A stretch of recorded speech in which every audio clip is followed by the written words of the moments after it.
Hey, what is up, everybody? This is Stephen Breach coming to you here with the WWE Payback 2016 preview for tomorrow night's big pay-per-view. This show is going to be coming to you live from, I believe, New Jersey. I'm not sure if it's the Izod Center or wherever the heck this is coming from. I don't know if it's in Brooklyn. It'd be in New York, so I'm not sure where this is coming from out there in New Jersey. But they've put together a show that honestly has some good online buzz. People talking about this. There's 1, 2, 3, 4, 5, 6, 7. There's 8 matches. I can honestly tell you that I'm honestly looking forward to 2 of these matches. I think that 2 of these matches pique my interest. One of them I know is going to be good. One of them I think might not deliver to the point of what I think it is going to be because of the past rivalry in there. So honestly, I can tell you that Payback 2016 is not the best looking show in my mind, but I do understand that a lot of people are fired up for it, and maybe people are in better places with wrestling than I am as in right now. If you've been watching my videos since WrestleMania, I've been drifting away a little bit at a time, and it is what it is. And we'll see where we go from here. But in the pre-show, we have Kalisto going up against Ryback. Hopefully during this match, the people of New Jersey will actually be able to get into the show on time and able to see this on the pre-show. Kalisto has beat Ryback 1,000 times, it seems. Ryback did get a win on I believe a SmackDown after WrestleMania in a non-title victory to show that he, does have the ability to beat Kalisto. I don't know what they're doing with this title as of right now. This title means nothing when it's not on John Cena. Even when it was on Alberto Del Rio, they made it very nonchalant, not meaning anything. I know that they're trying to make something out of Kalisto right now, but I don't see anything there. But I guess we'll pick Kalisto to get the win just because of the fact that Ryback lost at WrestleMania. I don't know. From there we go to another match, Ziggler versus Corbin. This is another match that I'm not really looking forward to seeing a lot out of. I don't know. Baron Corbin's not really my guy. He's a nice guy when I met him. There is things that I like about him. I'm just not really thinking that when he makes it to the main roster that he was going to blow the doors off the place. And I'm not thinking that a match against Dolph Ziggler is going to get it. Honestly, I think they're going to go with the back and forth booking. Baron Corbin got the victory at WrestleMania. I think that Ziggler is going to get the win using his experience on the pay-per-view. From there, we'll go to Enzo and Kaz going up against the Vaudevillains. Enzo and Kaz are the hot team coming into this. I would like to see them get the victory. But I think that if you have Enzo and Kaz, the Vaudevillains will really drop off the face of the earth. So I wouldn't be surprised if the Vaudevillains get the win, heating up Enzo and Kaz to go after them with a rematch and maybe get the titles there, not getting them in their first championship.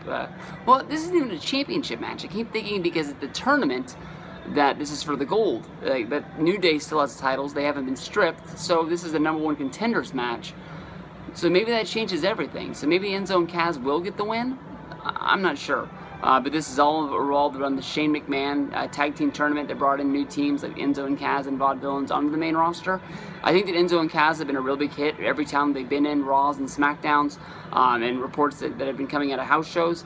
The Vaudevillains are a team that really doesn't seem like it's going to work on the main roster. Maybe they'll work better as singles instead of a tag team. But we'll see where we go from here. Flip a coin. I'll take Enzo and Kaz to get the win here. From there we go to the Divas. Nah, not Divas no more. Women's Championship match. Charlotte and Natalya going up against each other. Of course, Ric Flair and Bret Hart are going to be up on the outside. Both of these guys built up a lot of online heat, I guess you can say, with the Ric Flair airport incident, as well as the Bret Hart interview where he basically said that he wasn't even excited about coming to Payback.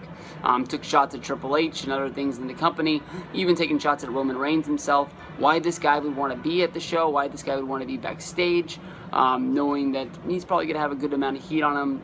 I don't know, it's Bret Hart. He gets away with a lot for some reason. It seems that a lot of times nobody ever really goes after Bret, so maybe he's telling the truth and it is what it is. But I don't know, when it comes down to this match, Charlotte's going to get the win. This is probably going to be revolving a lot around Total Divas bullshit, so we'll see where we go from there. Sami Zayn versus Kevin Owens in the dream match for all indie fans all over the world that watch these guys in PWG, watch these guys in ROH.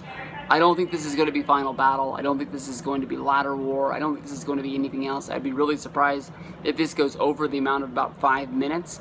So I'm not looking for a great match. Sami Zayn seems to be like turning into the next maybe even CM Punk or Daniel Bryan, guys that didn't get a lot of wins on the main roster, and then all of a sudden they said, hey, people like this guy, and then they started to get this guy hot. I hope it works out for him, but I'm going to take Kevin Owens to get the victory here. Sami Zayn, you can tell, is a guy that is in favor, but just doesn't get wins. I mean, this guy came into a United States Championship shot, came into a #1 contender shot for the World Championship, then went into a ladder match for the Intercontinental Championship, so there's always going to be lots of favor for Sami Zayn. I think people in WWE really like him, but think that the way to push him to the top is becoming him this like ultimate underdog where he just loses and loses and loses, but everybody always knows that he has a chance to do it. They already have a guy like that in Dolph Ziggler. No, maybe even Dolph Ziggler. Dolph Ziggler doesn't win that much, but I was thinking of Zack Ryder, who pulled off the ultimate upset at WrestleMania, winning the championship.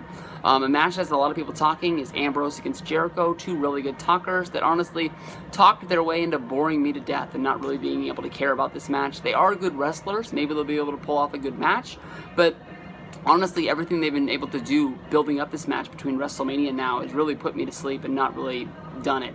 I'm not really a big fan of Ambrose being a talk show host with the Ambrose Asylum. Chris Jericho really hasn't done anything to really build a whole bunch of heat up for this match. In this match, I'm going to take Dean Ambrose in order to get the win, because I still think that the Dean Ambrose versus Roman Reigns match will be coming somewhere down the road. But, Dean Ambrose has been doing a lot of babyface comedy as of right now, instead of, building up that sort of slow towards the heel turn that we've been seeing in the past. So maybe that got dumped off. But I thought there was hope in a Dean Ambrose versus Roman Reigns match down the road. From there we go to the Real Wrestling match, and I said yes, Real Wrestling, in a match that does revolve around The Miz. Miz versus Cesaro really doesn't really have a whole lot of a angle behind it, other than Cesaro wants to prove that he's the better wrestler, and Cesaro wants to prove that he's the Intercontinental Champion. Not a real lot of shenanigans or fireworks or anything else behind this match, other than just Cesaro saying that he's going to beat Miz, and Miz basically saying that he's going to keep the championship. Wouldn't be surprised if this is the match that they're going to want to keep around for a while, and because of the fact that Maurice is on the outside for this match, wouldn't be surprised if Miz ends up keeping the belt and pulling off a surprise win, and we'd see Miz versus Cesaro maybe next month at Extreme Rules with Maurice in a cage above the ring or something like that. And then from there we'll move to the main event, which is Roman Reigns going up against AJ Styles. This is going to be a big one. Lots of shades of gray in this. We've seen AJ accept Luke Gallows and Machine Gun Carl Anderson into the WWE, even saying that he helped get them there, and then them cause havoc, attacking Roman Reigns, saying that they're trying to protect his friend. We've seen AJ stand up to them, basically saying not to get involved in his things, but then even going to them once it's over with, and sort of seems like they're celebrating. Roman Reigns at the same time looks like he's been sort of turning gray, basically saying that you either cheer me or don't cheer me, one way or another. I'm the champion, and if the championship off me, you have to beat me, and I don't think you can beat me. Lots of things going on in the dark with Shane and Stephanie, with Vince McMahon coming out, and I think that basically Shane is going to be put in charge of Monday Night Raw, which is going to piss Triple H and Stephanie off to the point where I believe that there is going to be some sort of interference in this match, and I think that it is going to be revolving back to Luke Gallows and Carl Anderson coming in. A lot of people thinking that they're with AJ, and in the end it's going to be that they're with Triple H, who unveils his personal demon to raise havoc over WWE, Finn Balor. That is my main huge dream, to see what's going to be going on. So honestly, in this match, I'm not even going to pick a winner. I'm going to pick that I believe this is going to be disqualification, throw out sort of what the fuck did we just see as the pay-per-view ends, and then you all have to tune in to Monday Night Raw to hopefully get the answer to see what's going down. But that's my thought. I mean, I think that Roman is going to keep the championship, but I don't think he's going to get the win. So we'll see where we go from there with Payback 2016 live on Sunday on pay-per-view.